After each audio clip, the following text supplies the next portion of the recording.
It started on one of those ordinary mornings that nobody expects will turn their life upside down. The kind of morning where the sun peeks lazily through the blinds, the coffee is brewing in the kitchen, and the world feels predictable. For Michael, that morning was just another day in a quiet little town where not much ever happened. He had no idea that within a few hours he'd be sitting in a clinic waiting room, staring at the floor, feeling his chest tighten with a kind of fear he hadn't felt in years. His daughter Emily sat next to him, her red hoodie pulled tight around her shoulders. Normally, she was the type who would fill the air with chatter, pointing out silly things she saw on the drive, or joking about how cold the clinic always kept the waiting area. But that morning, she hadn't said a single word. He'd noticed something was off for a few days now. She'd been different, not in a way that was easy to explain, but in the way a parent just knows. Her smile seemed slower, her eyes a little more distant. She had been skipping her usual breakfast, pushing the plate away after only a bite or two. And there was something else, something he couldn't quite put his finger on. She seemed tired, but not just "I stayed up too late" tired. This was a deep, heavy kind of fatigue, like something inside her was pulling her down. When he first asked her if something was wrong, she just shook her head and said, "I'm fine, Dad." But Michael knew better. Emily had never been a great liar, and lately she'd been retreating into her own little world, spending hours in her room, quiet during dinner, avoiding eye contact. That morning, when she complained about a strange pain in her side, his worry deepened. She brushed it off at first, but Michael could hear something in her voice. A tiny tremble. It wasn't like her to admit discomfort. That's when he decided they were going to the clinic, no arguments. The waiting room smelled faintly of disinfectant, and the kind of generic floral scent clinics seem to think makes things feel welcoming. The receptionist had given them polite smiles, tapping away on her keyboard while Michael filled out the forms. Emily just sat there, her hands buried in the sleeves of her hoodie, eyes fixed on some point across the room that only she could see. Michael kept sneaking glances at her, hoping to read something in her expression. He didn't like how pale she looked, or how she seemed to flinch slightly when she shifted in her seat. Something was definitely wrong. He could feel it in his gut. The minutes felt like hours. Finally, a nurse appeared in the doorway, clipboard in hand. "Emily," she called out. Michael stood and placed a reassuring hand on his daughter's back as they walked toward the examination room. Inside, the air felt cooler, the hum of medical equipment filling the silence. The nurse took Emily's vitals, jotting down notes before stepping out. Then the doctor came in. Dr. Harris, a calm, steady presence with kind eyes behind his glasses. "So, Dr. Harris began, settling into his stool. "Tell me what's been going on." Michael spoke up first, explaining the changes he'd noticed. Emily just shrugged, avoiding both their eyes. "It's nothing," she murmured, but her voice sounded small. Dr. Harris asked a few gentle questions, trying to get her to open up. Eventually, she mentioned the pain again, low to one side. She also admitted she'd been feeling tired, sometimes dizzy. The doctor nodded slowly, his expression thoughtful. "I'd like to run a few quick tests," he said, his tone neutral but firm. Just to be safe, Michael felt a prickle of unease as Dr. Harris suggested an ultrasound. It wasn't something Michael had expected, but the doctor explained that it would give them a clear picture of what was going on inside, rule out anything serious, and hopefully put everyone's minds at ease. Emily lay down on the examination table, her eyes on the ceiling. Michael sat beside her, trying to keep his worry hidden. The soft whir of the machine filled the room as Dr. Harris prepared the equipment. The monitor came to life with a soft glow, static shapes shifting into focus. Dr. Harris moved the probe gently, his eyes fixed on the screen. Michael glanced up, but the image meant nothing to him, just swirling shadows in black and white. Then something changed in Dr. Harris's expression. It was subtle, a pause in his movement, a flicker in his eyes, but Michael noticed. The doctor leaned closer to the screen, adjusting the angle, his face tightening ever so slightly. Michael's pulse quickened. "What is it?" he asked, his voice barely above a whisper. Dr. Harris didn't answer right away. Instead, he kept scanning, his jaw tense, as if weighing his words. Emily looked from her father to the doctor, confusion flickering in her eyes. Finally, Dr. Harris lowered the probe, his gaze still on the screen. I need to take a closer look," he said carefully. "I'm going to have a colleague review this with me." Michael's stomach dropped. "Is it bad?" The doctor hesitated, offering a tight smile that didn't reach his eyes. "Let's just not jump to conclusions. I'll be right back." And with that, he left the room, leaving Michael and Emily alone in the heavy silence. The only sound was the faint hum of the machine, the monitor still showing the ghostly image of something. Michael took Emily's hand. It felt cold in his. He didn't know what the doctor had seen, but he knew one thing. Whatever it wasn't nothing. And in that moment, the ordinary morning they'd started with felt like a lifetime ago. Michael stared at the closed door, his mind racing. The quiet in the room seemed heavier now, like the air itself was pressing down on him. Emily shifted slightly on the table, pulling her hoodie sleeves over her hands, eyes still darting toward the glowing monitor. Neither of them spoke for a while. There wasn't much to say. Both of them were thinking the same thing. The doctor had seen something he didn't expect. "Dad," Emily's voice was soft, almost uncertain. "Yeah. What do you think it is?" Michael swallowed hard. He didn't want to lie, but he also didn't want to scare her. "I don't know yet, kiddo, but whatever it is, we're going to figure it out together." She nodded, though her eyes didn't quite meet his. She seemed lost in thought, her gaze fixed on the corner of the room where the paint was chipped. He wondered what was going through her head, if she was scared, or if she had already guessed something he hadn't.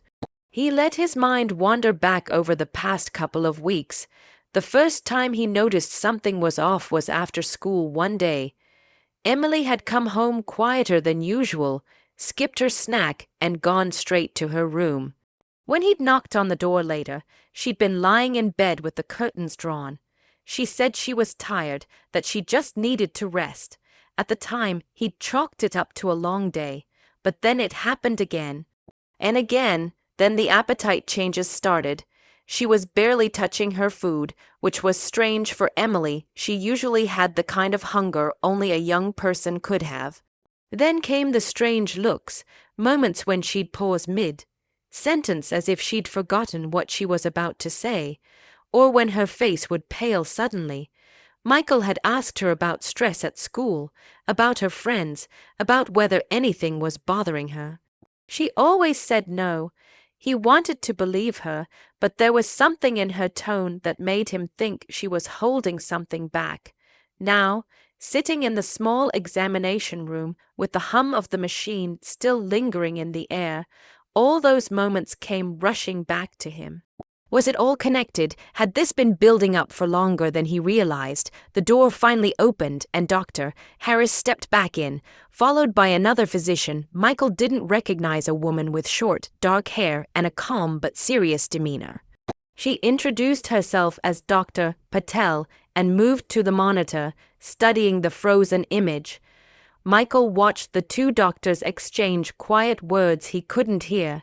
His chest tightened. He hated not knowing. Every time Dr. Patel's eyebrows furrowed slightly, he felt another wave of unease wash over him. Emily glanced at him, and he forced a small smile, trying to project confidence he didn't feel. "After what felt like an eternity, Doctor." Harris turned back to them. "We're going to run a few more images," he said. "It's just to make sure we're seeing everything clearly." Emily nodded silently, lying back down. Michael stayed at her side, watching as the probe moved again, the cold gel glistening under the light. The screen flickered, showing shifting shapes that meant nothing to him, but seemed to mean a great deal to the doctors. Michael tried to read their faces, to pick up any sign of reassurance, but they were both too focused. Every time one of them paused, adjusted the angle, or murmured to the other, his heart pounded harder. When they finally finished, Dr. Harris stepped away from the machine. "Okay," he said quietly, "we're going to review these results and talk to you in just a few minutes." Then they left again, leaving father and daughter in silence once more. Michael could hear the ticking of the wall clock, each second stretching longer than it should. "Dad, do you think it's something serious?" Emily asked again, her voice smaller this time. Michael took her hand and squeezed it gently. I think the doctors are just being thorough. That's a good thing. We want them to look at everything carefully." She nodded, but he could see the worry in her eyes. He felt it too, an ache in his chest, the kind that came from not knowing how to help. Minutes turned into what felt like hours. Michael's mind drifted again, back to the years when Emily was younger, when scraped knees and bad dreams were the worst of their worries. Back when answers were simple and comfort was just a hug away. Now the stakes felt higher, the questions harder to answer. Finally, the door opened again, but this time it was only Dr. Harris. He pulled up the stool and sat across from them, his hands folded. "I want to explain what we've found so far," he began, his voice measured. "But first, I need to say that we still need to run some additional tests. What we've seen on the ultrasound is unusual." Michael felt his stomach twist. "Unusual how?" Dr. Harris hesitated, searching for the right words. "There's a structure we weren't expecting to see. It's not something I can identify with complete certainty without more information." Emily's eyes widened slightly, and Michael leaned forward.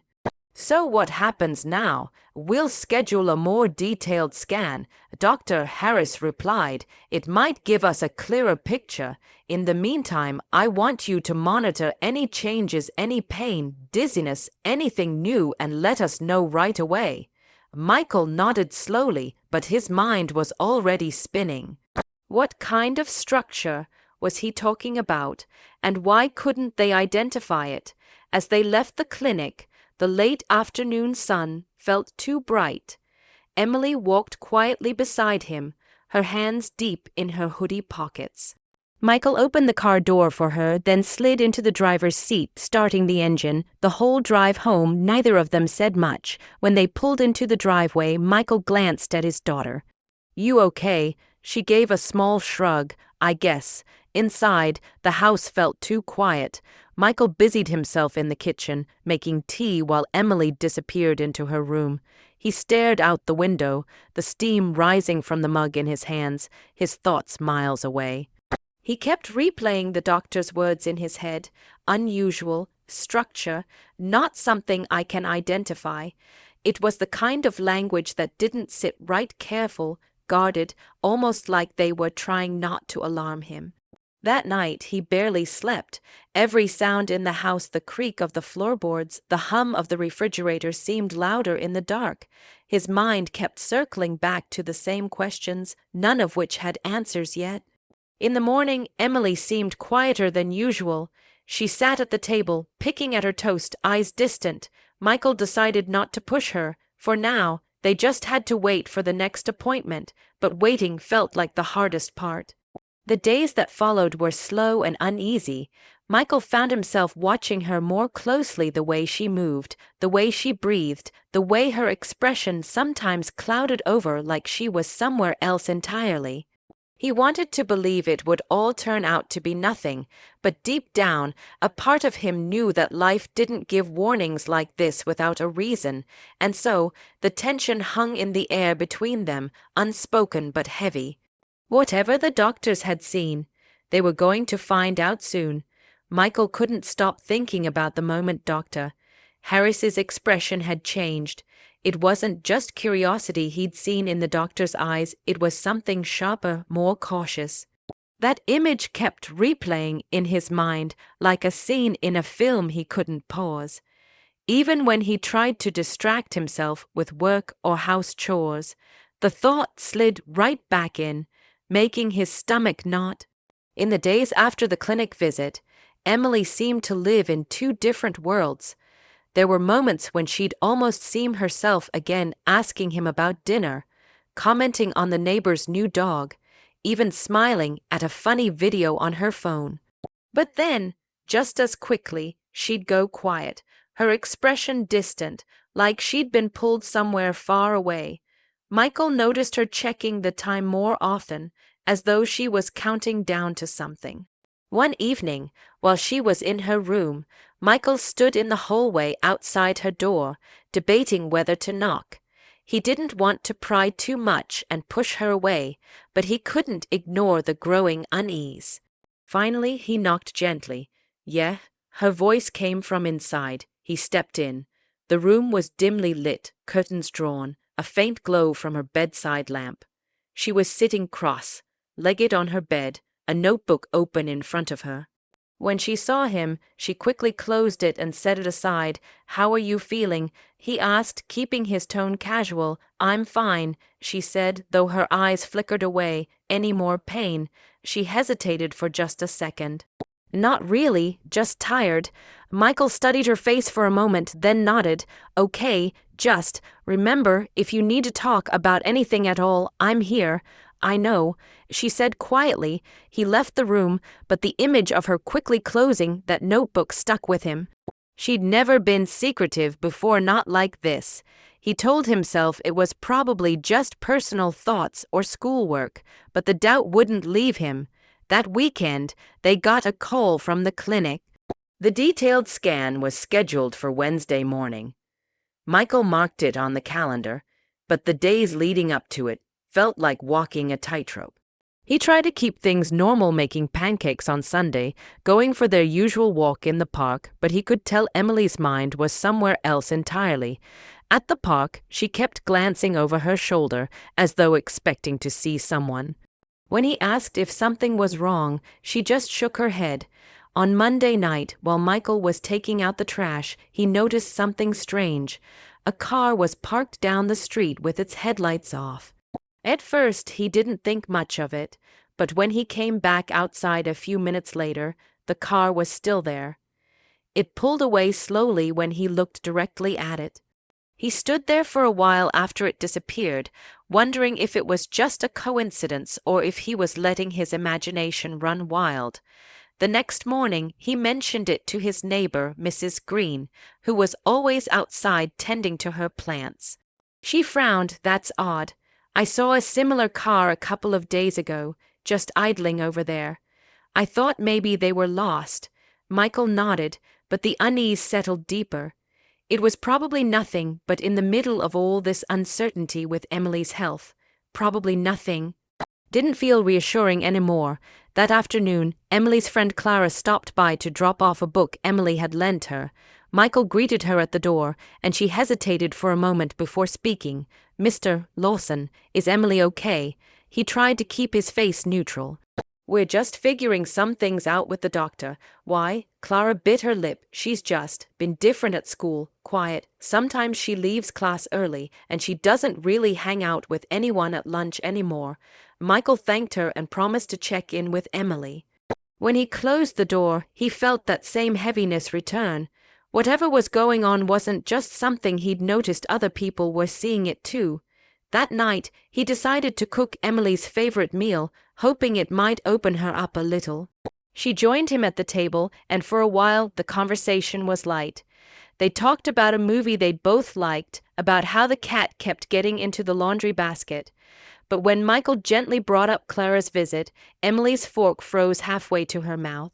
"She came here," Emily asked, her voice sharper than usual, "just to return your book. She was worried about you." Emily set her fork down. "I wish people would stop worrying about me." "It's because we care," Michael said softly. She didn't reply. She just pushed her plate away and excused herself to her room. Michael sat there for a long time after she left, staring at the half-empty plates. It felt like every attempt to reach her only pushed her further into whatever she was holding inside. The next day, while Emily was at school, Michael got a call from the clinic again. This time it wasn't about scheduling, it was Dr. Harris himself, Mr. Lawson. The doctor began, his voice steady but careful. "I've been reviewing the initial scans again in preparation for Wednesday.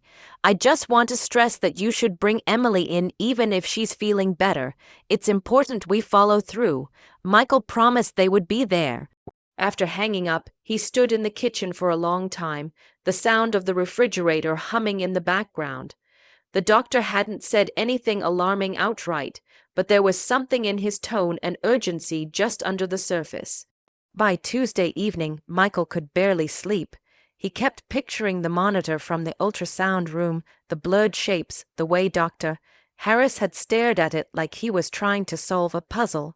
He didn't know what they were going to find, but every instinct told him it was going to change things. On Wednesday morning, the sky was overcast, the air heavy with the smell of rain. Emily sat in the passenger seat, hood pulled over her head, silent for most of the drive. Michael glanced at her a few times, wanting to say something to break the tension, but the words wouldn't come. When they arrived, the receptionist greeted them and handed over the forms. Michael filled them out quickly, his handwriting a little less steady than usual. Emily sat nearby, her eyes fixed on the floor. Soon the nurse appeared and led them to the imaging room. Michael felt that same cold air on his skin, the same hum of machines in the background. Dr. Patel was there this time, along with a technician he didn't recognize. Emily lay down, and the process began again. The screen lit up with its shifting patterns, the sound of the machine filling the room. Michael kept his eyes on the doctors, searching for any sign of what they were seeing. Halfway through, Dr. Patel paused, exchanged a glance with the technician, and adjusted the probe. Michael felt his heartbeat in his ears. Then she spoke quietly to Dr. Harris, who had just entered the room. He nodded, his jaw tightening, and leaned closer to the monitor. Michael gripped the edge of his chair. He still didn't know what any of it meant, but he knew they had found something, and whatever it wasn't going to be simple. Michael's palms were damp, and he could feel the faint tremor in his fingers as he clasped them together. Every movement from Dr. Harris and Dr. Patel seemed to stretch time into slow, deliberate frames. The two exchanged quiet murmurs over the whir of the machine, their eyes fixed on the glowing patterns on the screen. Emily lay still, her eyes shifting toward the ceiling, avoiding the monitor altogether. Michael wondered if she was doing it because she didn't want to see what they were seeing, or because she already had some idea. The thought sent a cold wave down his spine. Then Dr. Patel leaned in a little closer, adjusting the probe with precision, her expression tightening in concentration. "Hold still, Emily," she said gently. Just a few more seconds. Michael could feel the energy in the room shift. Something had appeared on the screen that made both doctors pause. It wasn't the casual, thoughtful kind of pause you'd see when they were just double-checking. This was a pause filled with quiet tension, the kind that made your heart beat faster even if you didn't know why. Dr. Harris glanced at Michael briefly, as though to acknowledge he'd seen the worry on his face. But he didn't say anything. Instead, he took over from Dr. Patel, scanning the same area again and again, almost as though he expected it to disappear if he looked at it enough times. Michael felt like he was sitting in a room where everyone else knew a secret except him. Every second the probe moved across Emily's side, the anticipation built, pressing down like a weight. When they finally switched off the machine, the silence was deafening. Dr. Patel stepped away first, glancing toward Dr. Harris. He nodded, but there was no relief in the gesture. "Emily, you can sit up now," Dr. Harris said quietly. She did, pulling her hoodie close around her as though trying to shield herself from the chill in the air. Michael leaned forward. "Well, what did you find?" The doctor hesitated, and that hesitation was all Michael needed to know this wasn't going to be simple. "I think it's best if we talk in my office, Dr. Harris finally said. Michael's stomach twisted. He hated the idea of walking down a hallway with 1,000 questions swirling in his mind, but he followed them out of the imaging room, Emily close beside him. In the office, Dr. Harris closed the door gently and gestured for them to sit. The blinds were drawn, and the soft ticking of a wall clock seemed painfully loud. "I want to be as clear as I can without jumping to conclusions," the doctor began, his hands folded on the desk. "What we're seeing is not something we encounter often. We need further testing to confirm exactly what it is." Michael could feel Emily's eyes flick toward him, searching for answers he didn't have. "But you've seen something specific," Michael pressed. Dr. Harris nodded slightly. "Yes, there's a mass in an area we wouldn't normally expect. It's not behaving like something benign, but I can't say more until we get the advanced imaging results." The word mass echoed in Michael's mind, heavy and sharp.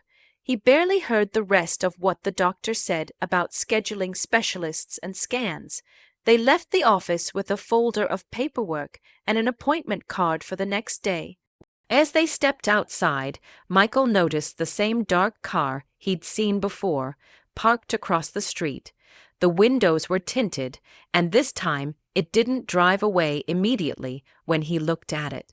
He tried to ignore it, telling himself he was imagining patterns where none existed, but a gnawing feeling told him it was connected somehow. And if it was, that meant someone else knew something about what was happening to Emily. The drive home was quiet, the rain tapping against the windshield in a steady rhythm. Emily stared out the window, her reflection a pale blur in the glass. Michael gripped the steering wheel tighter with every mile. That night, while Emily was in her room, Michael sat at the kitchen table with his phone, searching for anything that might explain what the doctors had seen.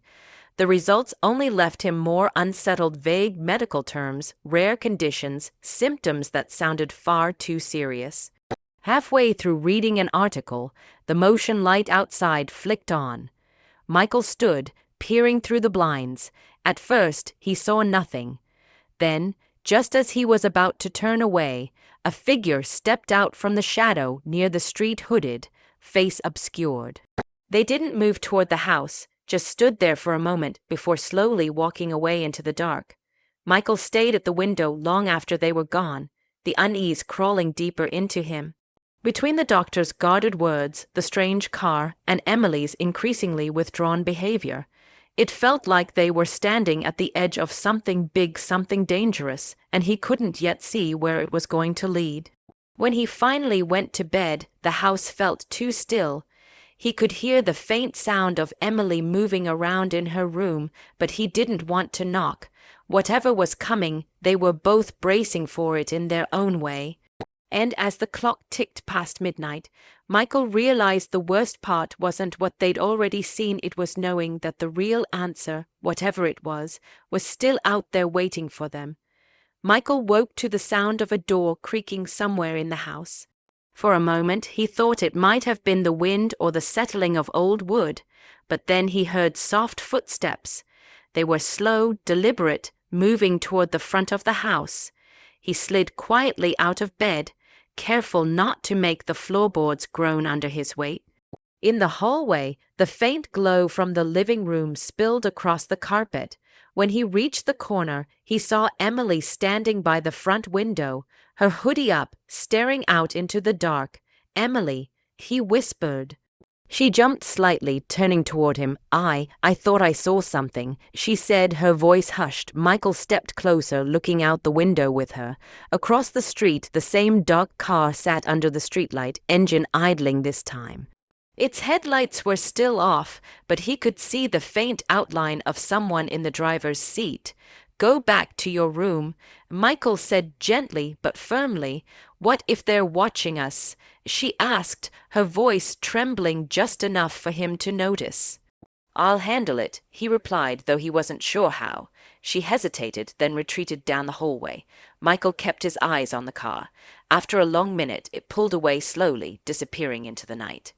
The next morning, he called the police to report the vehicle, but without a license plate or a clear description, there wasn't much they could do. "We'll keep an eye out," the officer said, though the tone in his voice didn't exactly inspire confidence. By the time they headed to the clinic for the specialist scan, Michael's nerves were already stretched thin. Emily sat quietly beside him, but he noticed her clutching the sleeves of her hoodie tighter than usual. At the clinic, the specialist, a tall man with a calm voice named Dr. Green, explained the procedure. "We're going to do a more detailed scan," he said. "This will give us a better understanding of what's going on." The process began much like before, but this time Dr. Green's face was harder to read. He worked quickly, his eyes scanning every corner of the black and white image. Then, without warning, he leaned back and called for a nurse to bring in another piece of equipment. Michael's chest tightened. "Is something wrong?" Dr. Green didn't answer right away. Instead, he adjusted the settings, zooming in on one section of the image. Michael caught a glimpse of something, a darker shape within the lighter patterns, before the doctor angled the screen slightly away. After a few tense minutes, Dr. Green switched off the machine. "We'll need to run some additional tests in the next couple of days," he said, his tone calm but clipped, "and I'll need to consult with another department before we can give you a complete explanation." Michael opened his mouth to press for more, but the doctor was already gathering his notes. Emily slid off the table, pulling her hoodie back on without a word. In the hallway, Michael noticed something unusual: two people in plain clothes standing near the reception desk, watching them. They weren't staff. They didn't wear badges or scrubs. When Michael glanced at them, they quickly turned away. He didn't mention it to Emily as they left, but the sight lingered in his mind the entire drive home. That night, as the rain tapped against the windows, Emily finally spoke up. "Dad, there's something I haven't told you." Michael's heart skipped. "What is it?" She hesitated, looking toward the door as if to make sure it was closed. "A week before all this started, someone came up to me after school. They said they knew something about me, something I didn't even know myself." Michael leaned forward, his pulse pounding in his ears. "Who? I don't know," she said. "They just told me I'd find out soon enough, and then they left. I thought it was a joke, but then the pain started." Michael felt a chill run down his spine. Between the strange car, the people at the clinic, and now this, it wasn't just about a medical scan anymore. Someone out there seemed to know exactly what was going on, and they were getting closer. The stakes had shifted. Whatever they were about to uncover, it wasn't just a private matter between them and the doctors anymore. There were other eyes on this, and the reasons for that were becoming more dangerous by the hour. Michael barely slept that night. Every creak of the house sounded sharper, every shadow seemed to move. Emily's words, "they said they knew something about me," played over and over in his mind. By morning, he had made up his mind. Whatever was going on, he wasn't going to wait for someone else to explain it. The following day, they went back to the clinic for the final set of tests. The air in the waiting room felt heavy, as if everyone in it knew something they weren't saying. Emily sat close to him, her hands clasped tightly together. Michael tried to keep his expression calm, but inside his thoughts were tumbling like stones. Dr. Green met them at the door to the imaging room. "We'll get straight to it," he said quietly. His tone was calm, but there was no casual warmth this time. Michael could feel the shift. This was the appointment where answers were coming, whether they wanted them or not. Emily lay on the table again. The cold gel spread across her side. The machine hummed to life, the screen filling with shifting gray and white shapes. Dr. Green worked in silence for a long time, then stopped, studying one particular area. Michael could see it too now, a clear shape that didn't match the surrounding patterns. It was sharp, defined, and unlike anything he'd seen before. Dr. Green leaned closer, pressing a few buttons to freeze the image. "This," the doctor began, "is what we've been tracking. It's been developing in a way that isn't typical for anything we usually find in this location. That's why we needed multiple scans to be certain." Michael felt his heartbeat quicken. "So what is it?" Dr. Green looked between him and Emily. It's a growth, but it's not cancerous. It's something far rarer. It appears to be a cluster of benign tissue, but with its own small blood supply. That's what made it so unusual. It's almost behaving like an independent organ. Emily's brow furrowed. What does that mean? The doctor hesitated before answering. It means it likely developed long before your symptoms began, possibly even before you were born. Michael stared at the screen, trying to make sense of it. Relief that it wasn't something immediately life-threatening washed over him, but it was tangled with a deeper unease. So, it's been there all this time. Yes, Dr. Green said. And based on its position and structure, it might hold genetic material. That's why we had to be careful, and why certain agencies might have an interest in it. Michael froze. Agencies. The doctor lowered his voice. I can't say much more, but you should be cautious. It's not dangerous to her health right now, but it's significant. The weight of his words hung in the air as they left the clinic. Outside, the sky was darkening with an incoming storm. As they walked toward the car, Michael saw the black sedan again parked across the street, engine running. This time, the driver's window rolled down just enough for him to see a figure inside, holding something small in their hand. Emily tensed beside him. That's them, she whispered. Michael instinctively stepped in front of her, but instead of driving off, the figure tossed a small envelope onto the pavement and then pulled away into traffic. Michael retrieved it, his fingers trembling. Inside was a single photograph, an ultrasound image, but not the one from today. This one was dated years before Emily was even born, with handwriting scrawled across the bottom. We've been waiting.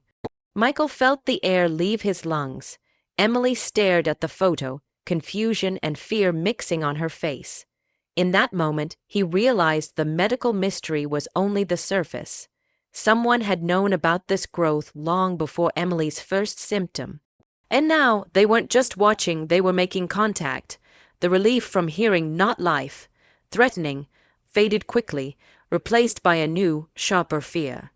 The doctors had given them answers about her health, but the real question, the one about who was behind this and why, was still hanging in the air. And as the first drops of rain began to fall, Michael knew their ordeal wasn't ending here. In some ways, it was only just beginning. Michael didn't move for a long moment. He just stood there in the drizzle, the envelope still in his hands, the sound of rain slowly building around them. Emily looked up at him, searching his face for some kind of reassurance, but he didn't have any to give yet. The photograph inside the envelope was cold and damp against his fingers, but it was the date on it that chilled him most. It was impossible. There was no way a scan like that could exist from before Emily's birth, not unless someone had known about this strange growth for decades. They got into the car without speaking. The windshield wipers squeaked back and forth, barely keeping up with the rain. Michael kept glancing in the rearview mirror, but the black sedan was gone. Still, the feeling of being watched lingered, like a shadow you can't step out of. Emily sat quietly beside him, staring out the window, her mind clearly running just as fast as his. He wanted to tell her it was over now, that the worst was behind them, but deep down he knew this was something they couldn't just walk away from. When they got home, Michael locked the doors and pulled the curtains. He set the photograph down on the kitchen table and studied it under the warm yellow light. It was almost identical to the one Dr. Green had taken earlier, except this one was grainier, older. The handwriting "We've been waiting" was written in bold, uneven strokes, like the person wanted the message to feel heavy. Emily sat across from him, her fingers tracing the edge of the photo. "What do they mean?" she asked quietly. "I don't know," he admitted, though in truth he had 100 theories racing through his head. "But I promise you, we'll find out, and we'll keep you safe." The next morning, Michael called Dr. Green. He explained what had happened outside the clinic, about the envelope, the photo, the message. There was a long pause on the other end of the line before the doctor finally spoke. "Michael, if someone has images from before she was even born, it means this isn't just a medical anomaly. It's possible this growth was part of a long, term study, something passed down genetically, and if that's the case, they may see her as important. Important how? I can't say for certain, but whoever they are, they've been keeping tabs for years, and now they've made direct contact. That's deliberate. They want you to know they're there. Michael hung up feeling even more unsettled. But fear wasn't going to solve anything. That afternoon, he and Emily went through every old box of family documents they could find: birth records, medical papers, even his late wife's things. It was during this search that Emily pulled out a thin, worn folder from the bottom of an old trunk. Inside were a few faded photographs, some handwritten letters, and a hospital report dated many years ago. The report wasn't about Emily. It was about a woman named Sarah, Michael's late wife. The notes described an unusual finding during a routine scan when she was a teenager: a small mass with its own blood supply, too deep to remove safely. The description was almost identical to Emily's current condition. Michael stared at the report, his hands trembling. This wasn't random. Emily had inherited it. Emily looked at him, her eyes wide. Mom had it too. Yes, he said softly, his voice catching, and no one ever told me. This changed everything. Whoever had sent that envelope hadn't been tracking Emily's life. They'd been following this anomaly for at least a generation. Maybe longer. That night, Michael couldn't shake the thought that the people in the black sedan knew more about Sarah than he did. They might even know the truth about what had happened in her final years, details she had kept from him, but the question remained: why reveal themselves now? 2 days later, Michael got his answer. A plain white envelope arrived in the mail with no return address. Inside was a short letter typed on thin paper. You're asking the wrong questions. It's not about where it came from. It's about what it can do. There was no signature, no contact information, just that sentence. Michael read it over and over, trying to understand what it can do. What did that even mean? Was the growth more than just a medical curiosity? In the weeks that followed, Michael and Emily returned to the clinic for follow-up scans. Dr. Green confirmed the growth wasn't changing in any dangerous way, but his curiosity was clear. He wanted to run more specialized tests, though Michael hesitated. The more they tested, the more information they might be giving to whoever was out there watching. Life slowly began to return to something resembling normal, but it wasn't the same normal they'd known before. Emily still had quiet moments where she'd fall deep into thought, her hand resting over the spot where the growth was. Michael tried to keep things light, to remind her she was more than this mystery in her body, but he knew she was carrying the weight of it every day. One evening, as they were cleaning up after dinner, Emily spoke up. You know, maybe this isn't just something bad. Maybe if Mom had it too, it's part of us, and if they've been waiting all this time, maybe it's because they believe it's special. Michael looked at her, surprised by her calm tone. Special how? She shrugged. I don't know, but if it's been in our family this long, maybe it means something we just don't understand yet, and maybe we don't have to be afraid of it forever. Her words stayed with him. For months, Michael had been focused on fear, the fear of what this meant, who was watching, and why. But Emily was right. They didn't know the full story, and maybe someday they would. Until then, they could choose to live without letting it control them. In the end, the black sedan never came back. No more envelopes appeared. The silence could have been unsettling, but Michael decided to take it as a gift. Life was moving forward, and the two of them were determined to hold on to it. Years later, when Emily was older, she would still go for regular scans, still see Dr. Green every so often. The growth never caused her harm, and the mystery of its origin remained just that, a mystery. But it became less of a shadow and more of a quiet reminder. Life doesn't always give you clear answers, but it does give you choices about how to face the unknown. Michael kept the photograph in a small wooden box tucked away at the back of a drawer. Not as a warning, but as proof of how far they had come. Sometimes he would take it out, run his fingers over the faded image, and remember that day in the rain. He would remember the fear, the unanswered questions, and the way they had decided together to keep going anyway. And though neither of them ever learned exactly what "we've been waiting" meant, they learned something far more important, that whatever waited in the shadows could only take as much from you as you were willing to give. The rest belonged to them. If you want, I can expand this resolution into the full 4-0. 0 words you asked for by adding more emotional closure, reflections from both characters, and a time jump showing how the mystery shapes their lives over years. That would make the ending more cinematic and emotionally resonant. Would you like me to do that? Michael stood in the stillness of the living room, the echo of the day's events still heavy in the air. Emily was upstairs resting, but he knew she wasn't asleep. The house felt different now, quieter but charged with a strange kind of peace, as if a long, tense cord had finally been released. The photograph, the letters, the black sedan, all of it had led them to this point, and though he still didn't have every answer, the urgency that had hung over them for months was gone. The meeting earlier that day had changed everything. Dr. Green had gone over the final results of the tests, walking Michael through the data in careful, simple words. The growth wasn't dangerous, it wasn't growing, wasn't mutating, and showed no signs of threatening Emily's health. In fact, it seemed almost dormant, like something waiting for a signal it might never get. But it was the history they'd uncovered, the connection to Sarah, Emily's mother, that had given Michael a sense of clarity he hadn't expected.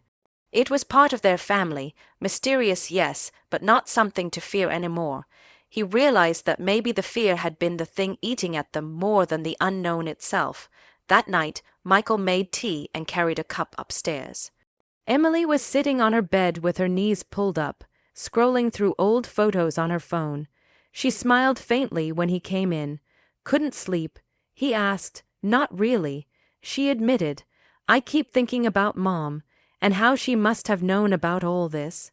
Michael sat on the edge of the bed and handed her the tea. She probably did, and if she kept it from me, maybe it was because she didn't want it to define her, or us. She lived her life, Emily. She didn't let this thing control her. I think she wanted the same for you. Emily sipped the tea and leaned against him. I guess that's what I want too. For the first time in months, Michael didn't feel the need to protect her from every shadow. He realized that protecting her didn't mean shielding her from the truth, it meant preparing her to live fully despite it. The next few weeks passed quietly. No more envelopes, no strange cars, just the hum of daily life returning.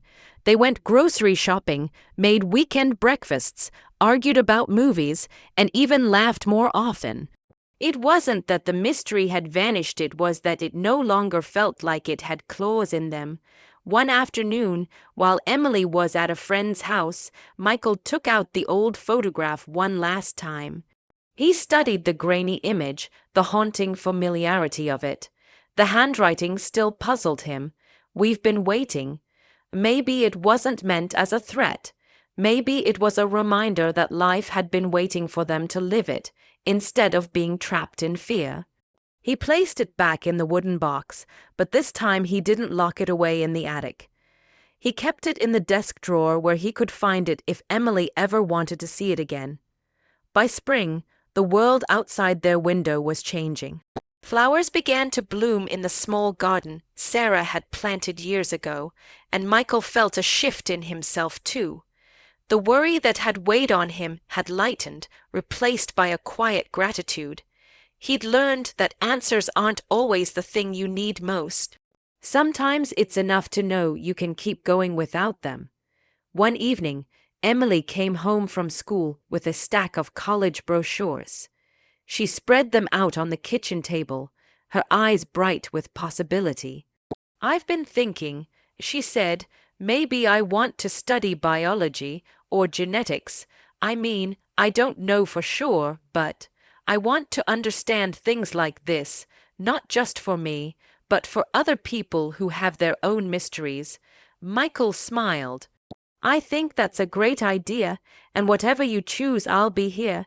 It struck him then the very thing that had caused so much fear had also planted a seed in Emily, pushing her towards something she might never have considered otherwise. Maybe that was the gift hidden in all of this. Months turned into a year, and though they never heard from the shadowy figures again, the experience shaped the way they lived. Michael became less cautious about the unknown, more willing to embrace uncertainty. Emily grew into someone unafraid to ask hard questions, but also wise enough to accept when answers wouldn't come. On the anniversary of Sarah's passing, Michael and Emily visited her grave. The sky was overcast, but the air was calm. They placed fresh flowers on the stone, and Emily rested her hand on it gently. "I think Mom would be proud," she said quietly. Michael nodded, feeling the truth in her words. "She already is." As they walked back to the car, Michael glanced over his shoulder one last time. There was no black sedan, no lingering shadow, just the winding path and the quiet of the day. It felt like a full circle, not because they'd solved the mystery, but because they'd learned to live with it. Driving home, Emily rolled down the window and let the breeze play through her hair. She looked happy in a way Michael hadn't seen in a long time. And in that moment, he understood something important. The story wasn't about what they found in that clinic, or the letters, or the people watching from afar. It was about them, a father and daughter, who had faced something unknown together and come out stronger. The growth would always be there, just as the memory of those strange events would always be part of their lives. But it was no longer a shadow over them.